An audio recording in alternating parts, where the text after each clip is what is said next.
दोस्तों नमस्कार। स्वागत है आपका इस GS with Amit sir YouTube platform में। और आज हम लोग बात करने जा रहे हैं वन्य जीव और पक्षी। इससे पहले हम लोगों ने काफ़ी चीज़ें समझी हुई हैं वन के बारे में, लेकिन वन रिपोर्ट जो है तो हम आपको लास्ट में देंगे, यानी कि हमारा जो एग्ज़ाम है वो 26 अप्रैल 2026 को है। हम आपको रिपोर्ट जो है तो 1 अप्रैल को देंगे, पूरे वन्य जीव का कितना, किस क्षेत्र में कितने 1% हैं और सारी चीज़ों के बारे में। तो आज हम लोग बात करने जा रहे हैं वन्य जीव एवं पक्षी का। तो हमारा टॉपिक है वन्य जीव और पक्षी। ठीक, वाइल्ड लाइफ एंड बर्ड। वन्य होता है वन्य जीव, ठीक है ना। अब यहाँ एक बात ध्यान रखें कि हमने पिछली बार भी एक बात की थी कि 1972 में एक अधिनियम लाया गया था जो वन्य जीव प्राणी संरक्षण अधिनियम के नाम से जाना जाता है। इन्हीं के माध्यम से जो पक्षी अब एकदम सुलभ या ख़त्म होने की कगार में है उन्हें प्रोटेक्ट किया जाता है इन नियमों के आधार पर। इसलिए काफ़ी पक्षियों के जो शिकार हैं वो बैन हैं। जैसे हमारा मोर है, इनका आप शिकार नहीं कर सकते हैं। ठीक, तो क्योंकि इनके तादाद धीरे धीरे कम होती जा रही हैं, इसलिए इन पक्षियों को हमें बचाना है। जैसे कि आपको पता हो कि जो पहले एक गिद्ध होता था, गिद्ध इस समय बहुत ही ज़्यादा कम देखने को मिलता है। ऐसे ही एक कौवा होता है जो बड़ा वाला होता है, वो भी आपको कम देखने को मिलते हैं। तो इस तरह अगर आप लोग गांव से बिलोंग करते हैं तो आप लोगों अपने पूर्वजों से या माता पिता से या अपने से बड़ों से ये पूछिएगा कि अब कितनी पक्षियाँ दिखाई देती, तो वो आपको बताएंगे कि एक्चुअल में कैसे पक्षियाँ धीरे धीरे ख़त्म होती जा रही हैं। तो इन्हीं लिए कुछ संरक्षण इनके लिए बनाए गए। तो सबसे पहले तो आप ये लिख लें कि इनके लिए जो वन्य जीव हैं इनके लिए संरक्षण अधिनियम जो लाया गया है तो उसे बोलते हैं वन्य प्राणी संरक्षण अधिनियम। क्या बोलते हैं? वन्य प्राणी संरक्षण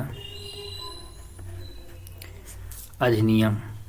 वन्य प्राणी संरक्षण अधिनियम 1972। ठीक, 1972 ये आपको याद रखना है। इसके अंदर फिर अलग अलग जो है तो नियम बनाए गए हैं 1, 2, 3, और इनके अंतर्गत अलग अलग पक्षियों को, जीवों को रखा गया है। तो खैर आपको इतनी ये बात को याद रखना है कि ये जो संरक्षण अधिनियम लाया गया था प्राणियों के लिए, ये बेसिक इम्पॉर्टेंट है। ठीक, और इनमें जो हमने कहा कि कई शेड्यूल्स हैं, कई पार्ट हैं, तो वो अलग चीज़। तो अब आज हम लोग मध्य प्रदेश के बारे में जानने की कोशिश करेंगे, कुछ वन्य पशुओं के बारे में कि कौन कौन से हैं वन्य जीव। तो जैसे हम लिखे बारहसिंघा। क्या? बारहसिंघा। अगर आप लोगों को पता हो कि यह बारहसिंघा मध्य प्रदेश का राजकीय पशु है। क्या है? राजकीय पशु, राजकीय पशु है। ठीक, एक बात तो ये समझें। दूसरी बात, ये जो बारहसिंघा है ये भारत और नेपाल दोनों जगह पाया जाता है। कहाँ कहाँ पाया जाता है? भारत और नेपाल में भी पाया जाता है। जो हमने कहा ये राजकीय पशु है, तो क्या राजकीय पशु ये बना कब? तो मध्य प्रदेश में रजत जयंती मनाई गई थी 1981 में। उस समय इसे पशु बनाया गया था राजकीय। तो यानी कि 1 नवंबर 1981 को इसे राजकीय पशु बनाया गया था। ठीक, इसके साथ साथ ये और भी क्षेत्रों में पाया जाता है, जैसे कि श्रीलंका है, पाकिस्तान है, बर्मा है, दक्षिण अमेरिका है, इस तरह अलग अलग जगहों पर। तो हमें जानना है कि मध्य प्रदेश में कहाँ कहाँ पाया जाता है। तो जैसे मध्य प्रदेश में आपको मंडला में मिलेगा, नर्मदापुरम में मिलेगा, छिंदवाड़ा में मिलेगा, मंडला, सिवनी जैसे जिलों में आपको दिखाई देते हैं। तो एक आध दो इनके अंदर जो है तो आप जिला लिख लें। ठीक, मंडला, सिवनी, ठीक, छिंदवाड़ा,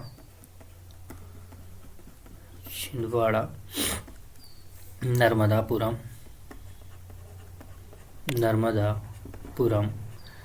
इत्यादि जगह आपको देखने को मिलेंगे। ठीक, पहला हमने ये समझा इस पशु के बारे में। हम लोग दूसरा पशु की बात करते हैं, बाघ। ठीक।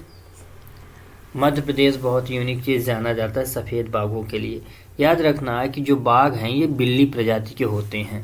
तो इनकी अगर स्पीसीज़ की बात करें हम, इनकी प्रजाति, तो ये किस प्रजाति के होते हैं? बिल्ली प्रजाति के।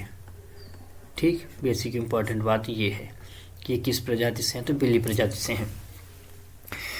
अब इनमें आपको कुछ चीज़ें देखने को मिलेगी कि ये इनमें सफ़ेद धारियाँ और काली धारियाँ, काली काली धारियाँ होती हैं। तो मतलब लाल और पीला जैसे होता, सॉरी लाल और पीला होता है, तो उसमें कुछ धारियाँ आपको देखने को मिलती हैं। तो इस तरह की धारियाँ होती हैं। तो इसी तरह से वो अलग अलग यूनिक होता है और यह संकटग्रस्त प्राणी माने जाते हैं। ठीक, तो किस में आता है ये? संकटग्रस्त में। तो इसे आप लिख लें कि संकटग्रस्त है ये, संकटग्रस्त। ठीक, अब यूनिक चीज़ इसके बारे में जैसे हम बात करने जा रहे थे मध्य प्रदेश में, तो मध्य प्रदेश में सफ़ेद बाघ पाए जाते हैं, सफ़ेद बाघ। ठीक, ये जो सफ़ेद बाघ है मध्य प्रदेश में, तो आपको बघेलखंड वाले क्षेत्र में मिलते हैं। तो इनमें जो इसका जनक माना जाता है, वह नाम अगर कभी पूछ लिया कि सफ़ेद बाघ का जो बघेलखंड में है, तो उनका जनक किसे कहा जाता है, तो उस बाघ का नाम रखा गया था मोहन। ठीक, इस बात को याद रखेंगे कि जो मोहन रखा गया था। अब एक्चुअल में इनकी कहानी क्या है कि जो रीवा के राजा थे, रीवा के राजा ने इन बाघों को लाए थे। तो पहले लेके आए थे स्वतंत्रता पूर्व, जो है तो दुनिया में मशहूर हुआ ये रीवा। तो पहले तत्कालिक शासक उस समय थे गुलाब सिंह इसको लेके आए। बाद में जो है तो मार्तंड सिंह भी लेके आए और उन्हीं से ये आगे बढ़ते हुए चले गए। और यही जो बाघ था जिसे हम मोहन कहते हैं, इससे अलग अलग बच्चे पैदा हुए, तो उन्हीं से इनकी प्रजातियां बढ़ीं। तो आपको याद ये रखना, भी इतना ये नहीं कि उनकी दो जो बाघिन थी, एक का नाम बेगम था, है ना। तो इस तरह आपको इतने ज़्यादा नहीं कि अब बेगम हो गई, फिर राधा हो गई, फिर इनसे बच्चे पैदा हुए, तो उन बच्चों में नाम रखे गए, जैसे राजा, रानी, मोहिनी, सुदेशी। तो इस तरह इनके नाम रखे गए। तो ये सारी चीज़ें आपको इतना ज़्यादा इन डेप्थ नहीं जाना है, बस आप अगर लिख पाए हों तो सही है जो हमने बोला है। तो इतनी बातें आपको याद रखनी है। तो ये सफ़ेद बाघ के लिए जाने जाते हैं और ये है रीवा में। ठीक है, तो पहले जो राजा लाए थे वो थे गुलाब सिंह। ठीक, पहले राजा थे गुलाब सिंह लेके आए थे। ठीक, तो इन्हें गुलाब सिंह लेके आए। बाद में जो है तो हमने कहा कि एक और राजा लेके आए थे, तो वो थे मार्तंड सिंह। तो इस तरह अलग अलग दो प्रकार में, और ये आगे तक के बढ़े। तो सेकंड कौन है? मार्तंड सिंह। ठीक, और यहीं से ये सफ़ेद बाघ को इसका जनक माना जाता है। और आगे चल के हमने कहा कि जैसे दो बाघिन इसकी हुई, एक का नाम था बेगम, राधा, फिर इनसे 4 बच्चे पैदा हुए। तो ऐसे ही वो आप इतना जो है तो समझ लें। तो ऐसे ही इसे रखा गया संकटग्रस्त में, है ना। तीसरा लिखते हैं हम लोग तेंदुआ। कौन सा लिखते हैं? तेंदुआ। तेंदुआ को समझें आप, तेंदुआ। ठीक, तेंदुआ भी संकटग्रस्त में ही आता है और इसे शेड्यूल 1 में रखा जाता है। ठीक है, तो यह 1972 जो है, 1972 का शेड्यूल 1 में रखा गया है। ठीक, तो ये बात आपको याद रखनी है। अभी कैसा होता है, हल्का पीला कलर का होता है, कुछ लाल भी होता है, लेकिन बहुत चालाक पशु होता है ये, इस बात को याद रखना। और सबसे इम्पोर्टेंट कि ये भी बिल्ली प्रजाति का ही होता है। इसकी भी जो प्रजाति वो बिल्ली ही प्रजाति की है। ठीक, ये बात आपको याद रखनी है। बात करें हम नेक्स्ट लंगूर की, लंगूर भी पाए जाते हैं। ठीक, लंगूर। तो इस तरह ये अलग अलग जो है तो हनुमान प्रवृत्ति के होते हैं, लेकिन याद रखना कि लंगूर भी जैसे अलग अलग रूप के होते हैं। कुछ आपने देखा होगा कि लाल भी होते हैं, काले भी होते हैं। तो इस तरह से अब ये भी संरक्षण अधिनियम में रखा गया है, तो ये शेड्यूल 2 में रखा गया है। ये 1972 2 के शेड्यूल 2 में रखा गया है। ठीक है, ऐसे ही भेड़िया भी है। ठीक, भेड़िया आपको एक प्रकार से कुत्ते की तरह मिलता जुलता आपको दिखेगा। ठीक, तो भेड़िया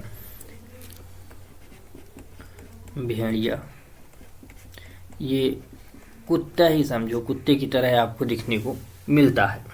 ये है ना, जंगली कुत्ता, वो कुत्ता ही नाम है तो कुछ ऐसा ये भी रहेगा। सियार को भी आप लोग जानते ही होंगे।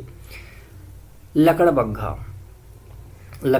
भी पाया जाता है। इसके पकड़ने वाले जो दांत पूर्णतः विकसित नहीं होते, ये काटने वाले सिर्फ दांत जिनसे चबाता है वो यही वाले भर रहते हैं। तो आप लिख लो, लकड़बग्घा भी लिख लो। ठीक, लकड़बग्घा,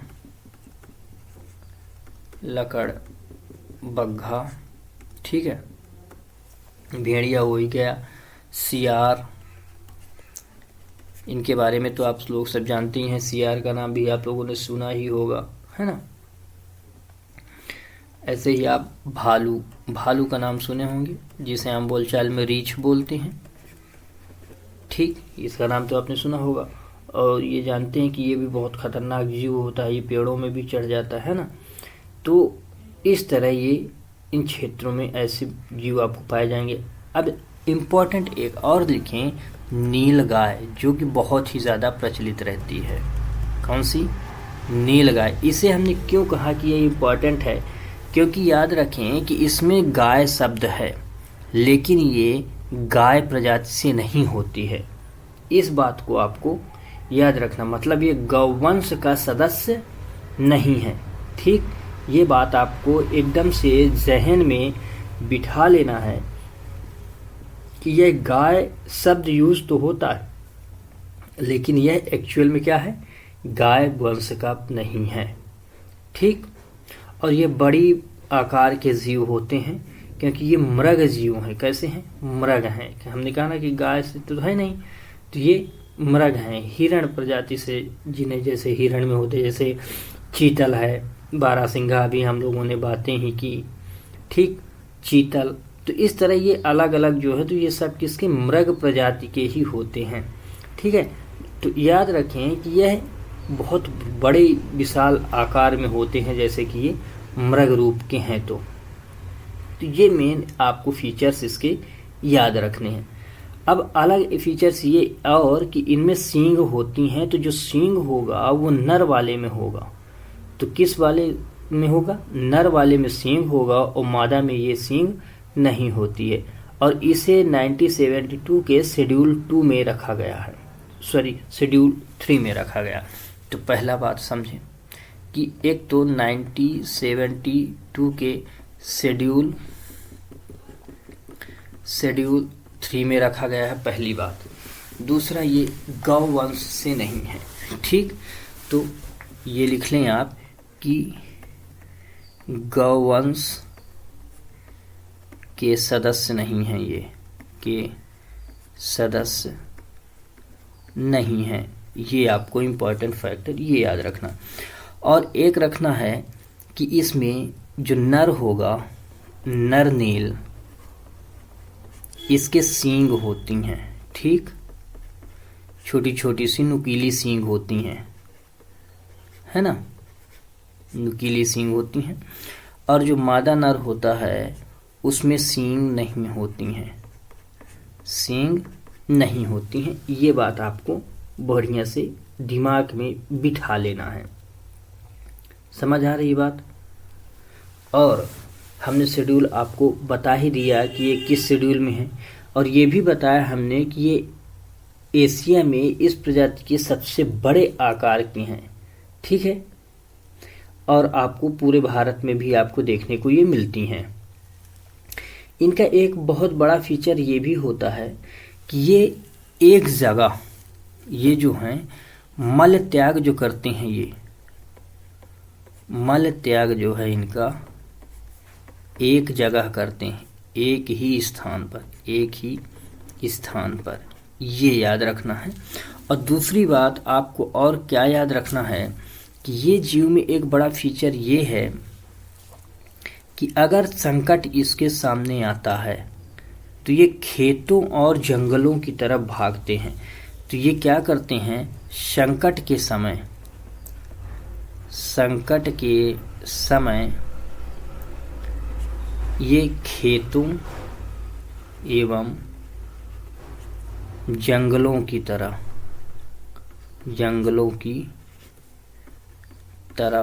भागते हैं। ये इनका अपना यूनिक फीचर है। तो इन चीज़ों को याद रखना है ना। और बहुत तेज से आवाज़ भी करता है ये, जब भागेगा तो आवाज़ भी बहुत करता है। इस तरह सांभर आपने सुना है, सांभर जो है तो सांभर लिखें आप, सांभर यह भी हिरण प्रजाति का है। ठीक, हिरण प्रजाति, ये आप याद रखेंगे, हिरण प्रजाति का है। गौर, ये एक, इसे कहें हम कि इंडियन बायसन माना जाता है। अच्छा, एक इम्पॉर्टेंट जीव और सुने, सेही आपने सुना होगा, एक छोटा सा जीव होता है और यह जीव जो है तो संकट आने पर,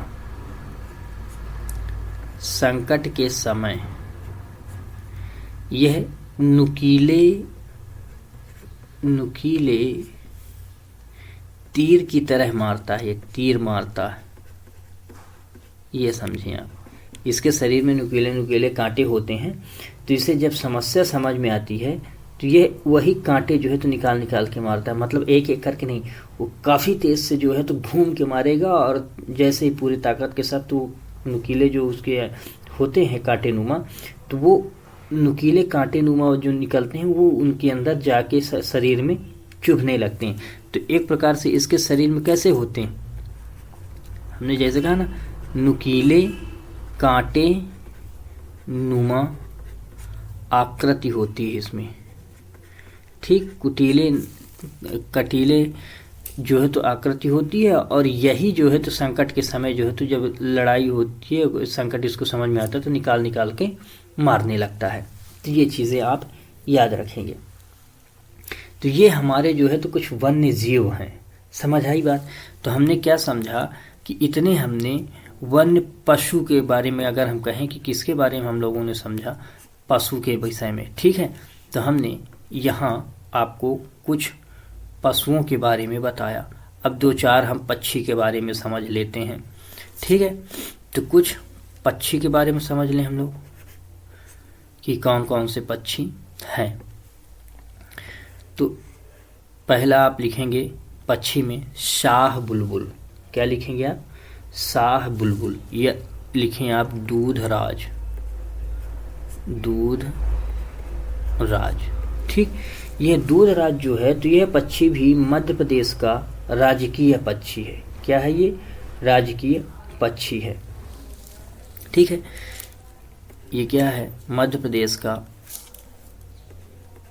राजकीय पक्षी है, राजकीय पक्षी। इसे भी 1 नवंबर 1981 में बनाया गया। इसी को बोलते हैं शाह बुलबुल बोला जाता है। ठीक है, ये बात आप याद रखेंगे। और इसमें लंबी पूंछ होती है ना। इसे और भी अलग अलग नामों से जाना जाता है, जैसे महारानी भी कहते हैं, हुसैनी बुलबुल भी कहते हैं। तो इस तरह इसके अलग नाम हैं। खरमौर पक्षी। ठीक, लिखें आप खरमौर पक्षी। ठीक, इस खरमौर पक्षी को ही सोन चिड़िया भी बोलते हैं, सोन चिड़िया। ठीक है, इसको सोन चिड़िया भी बोलते हैं। यह मंदसौर वाले क्षेत्र में, रतलाम वाले क्षेत्रों में ये पक्षी पाई जाती है आपको, है ना। और आप लिखें बुलबुल भी पक्षी होती है। ठीक, ऐसे लिखें जंगली मुर्गी। इसको आप लिख लें जंगली मुर्गी। कौन सी, जंगली मुर्गी। ठीक, ये जंगली मुर्गी जो है तो 2 प्रजातियां इसमें पाई जाती हैं। एक तो लाल जंगली मुर्गी होती है, एक भूरी होती है। तो इस प्रकार इसमें 2 प्रकार की होती हैं, एक लाल और एक भूरी। ठीक है, इस तरह की 2 मुर्गियां ये पाई जाती हैं। तो इन्हीं मुर्गियों को अगर हम कहें तो कान्हा किसली में भी आपको देखने को मिलती हैं। ठीक है, और गिद्ध, जिसके बारे में हम लोगों ने शुरू में ही बात किया था, तो गिद्ध जो है तो गिद्ध में मिलते हैं, लेकिन ये धीरे धीरे अब ये भी घटते हुए जा रहे हैं। ठीक है, और बहुत दूर ये अपने घोंसले बनाते हैं, चट्टानों में जाके अपना घोंसला बनाते हैं, पशुओं का ये मांस खाते हैं। ठीक, ये सारी चीज़ें आपको इनके अंतर्गत याद रखनी है। तो आज की क्लास को हम लोग यहीं तक रखते हैं, नेक्स्ट क्लास में फिर मिलते हैं। तब तक के लिए धन्यवाद। लेकिन आप लोग इस चैनल को सब्सक्राइब करें, दोस्तों को शेयर करें, लाइक करें और कमेंट में यह बताएं कि आपको ये क्लासेस कैसी लगती हैं।